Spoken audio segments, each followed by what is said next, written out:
Magandang gawa po tayong lahat ng Wednesday ng gabi. It's 9:36 p.m. Night duty ako. Ang duty ko is from 6:30 to 2:30 a.m. So ayan. Kagandahan lang sa duty ng gabi. Walang gaanong tawag. Relax ka. And makapag Facebook ka at YouTube. So walang ganong ginagawa. Petiks pa YouTube lang, Facebook. Bibihira ang tawag. Kaya marami doon sa mga kasama ko ang gusto nilang duty ay gabi. Para paupo-upo lang sila dito, atsa-atsa, kwentuhan, paggala-gala, patulog-tulog. So ako naman ayoko ng gabi. Gusto ko umaga. Kasi pag sa gabi parang mas nakakaantok. Ayoko nang walang ginagawa. Gusto ko yung lagi akong may ginagawa para hindi ako antukin. Alam mo na, pag damatans ka na,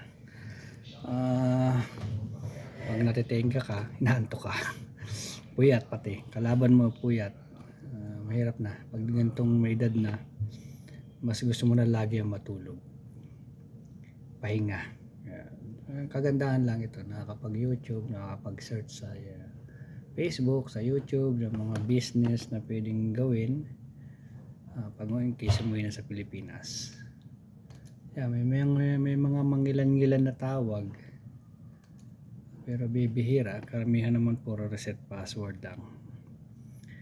Ito, puro Facebook, nagsisearch ang mga ideas, paano mapapalago ang mga viewers, followers, mga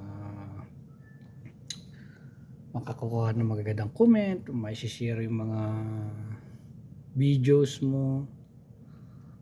So ayan po. Ngayon medyo inaantok na.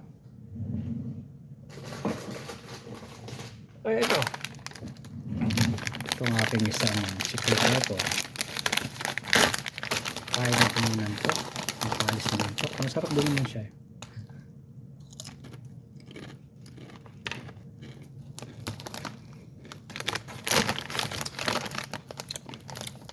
Nacho siya, para siyang lasang chipi. Mas maalat nga lang yung chipi. Mas gusto ko lasa nito.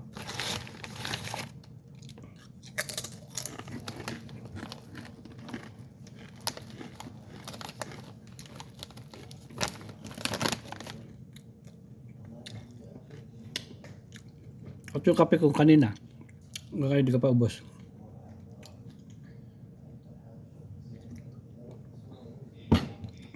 Tatlo lang kaming duty, dalawang taga-sagot, just isang assign sa labas pag siya pupunta. Pag may mga request na kailangang puntahan at ayusin, siya ang taga-punta. Pero mula kanina wala pa kami nakikreate na request.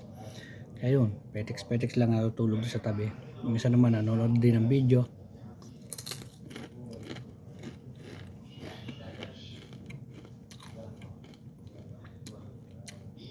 Yung naririnig yung background na maingay, yun.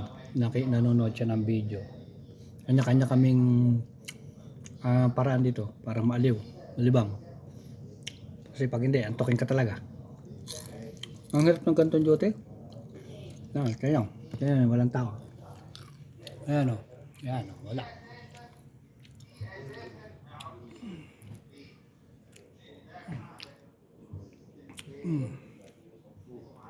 Walang tao.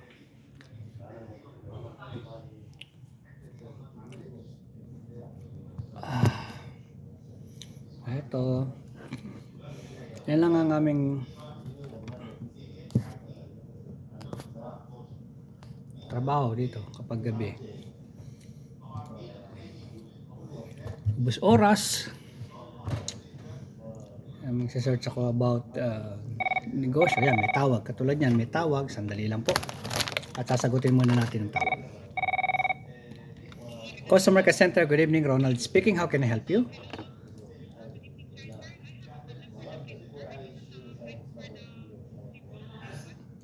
Sige ma'am, ano pong IP address ng computer?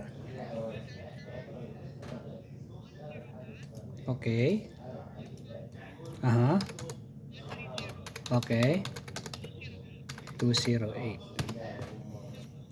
Saglit lang mo. Check ko po muna.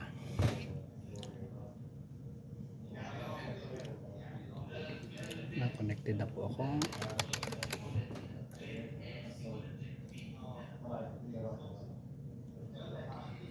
Sa ano po, Zebra? Ang dami.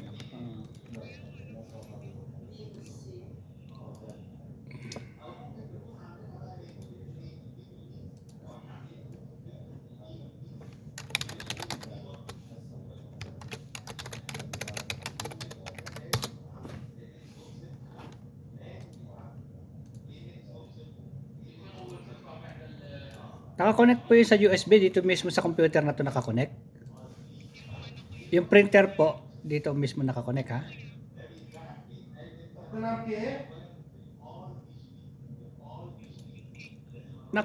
Pakicheck naman. Ganito ma'am, pakipatay po yung printer. Para ma-check ko lang kung automatic siya nakakonekta talaga. Sige po.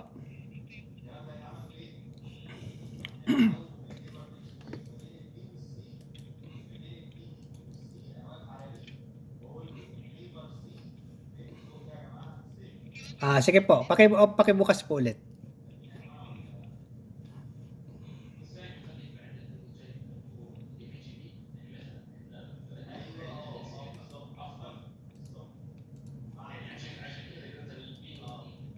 Okay naman. Wala pong message dun sa screen? Sa screen ng printer? Ayun, nag-print. Nag-print po siya. Ano po? Okay lang po yun, po. Pakitry nyo nga po, ma'am.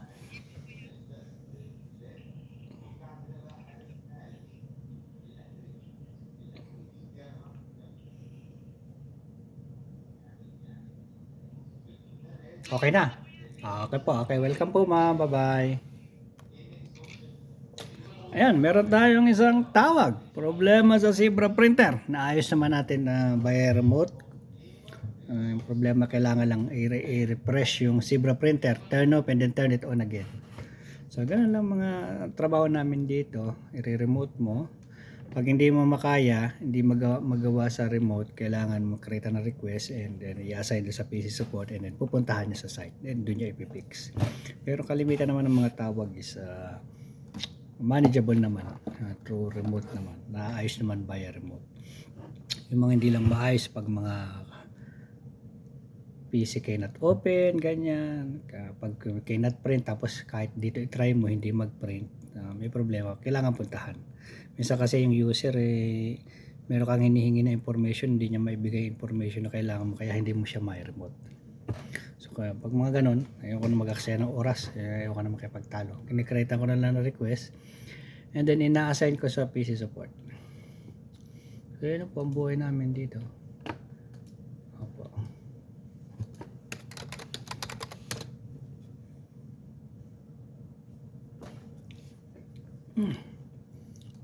So ayan, nanonood ako ng mga about pares, mga negosyong pwede kong itayo pagdating sa Pilipinas, mga business ideas na pwede mong gawing negosyo. So kailangan kasi wag ka lang mag-focus sa isang product. Kasi kung tulad nga sinasabi ko, pag uuwi ka ng Pilipinas at meron ng ganung product doon sa lugar na yon at kumikita na, mahihirapan ka ng kalabanin yon. So kailangan pag meron na ganun, jump ka uli sa ibang product. Kailangan yung product na ititinda mo, alam mong magugustuhan ng mga tao at magkiklik. Lalong-lalo na sa media at sa mga vlogger, kailangan mahatak mo yung attention nila. Napuntahan yung product mo, i-try nila at sana magustuhan nila. So meron naman ako mga idea na nasa isip ko. Sana mag-click pag umuwi. So malalaman lang yan pag uwi. Ayun po. Ang aking sekreto ito. Naano na ako doon sa butong kalabasa kasi parang mihilab na siya sa tiyan. Ganun kasi pag naparami ka ng kain nun. Ang mga gusto mag-diet, sa inyo kayo, yun ang kainin nyo, butong ng kalabasa. Kasi pag kumain kayo nun, pag mararamdaman nyo na humihilab siya sa tiyan, pakiramdam nyo busog na. So hindi na kayo kakain ng kanin. Kaya nga lang, baka magka-uric acid kayo. Hindi ko alam. Pero ako naman lagi kumakain nun. Hindi mo na ako nagka-uric acid.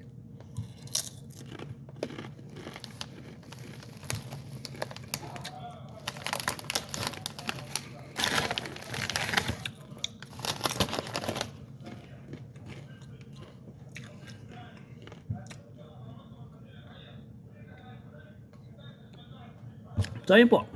Magkita po tayo ulit sa susunod na video ko. Hanggang sa muli, mabuhay po tayong lahat.